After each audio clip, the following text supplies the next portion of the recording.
मियां चुनो वाकया। वजीर आजम इमरान खान का आईजी पंजाब को सख्त कार्रवाई का हुक्म। इस्लामाबाद। वजीर आजम इमरान खान ने मियां चुनो वाकये का नोटिस लेते हुए आईजी पंजाब को सख्त कार्रवाई की हिदायत कर दी है। तफसीलात के मुताबिक वजीर आजम ने कहा है कि किसी को कानून हाथ में लेने की इजाजत नहीं देंगे, मुस्तकिल जत्थों के खिलाफ भरपूर कानूनी की जाएगी और अपनी जिम्मेदारी पूरी न करने वाले पुलिस एहलकारों के खिलाफ भी कार्रवाई होगी।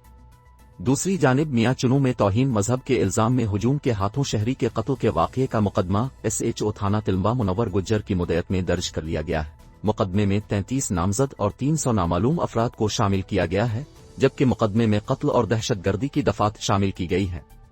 WHO की कोरोना की मजीद अकसाम सामने आने की पेशगोई। PRO2 DPO का कहना है कि मकतूल की शनाख्त मुश्ताक के नाम से हुई है, जबकि इसके कत्ल में मुलव्वस मुतअद्दिद अफराद को गिरफ्तार कर लिया गया है और बाकी मुल्जिमान की गिरफ्तारी के लिए पुलिस के रेड जारी कर दिया है। मजीद अहम खबरें। कौमी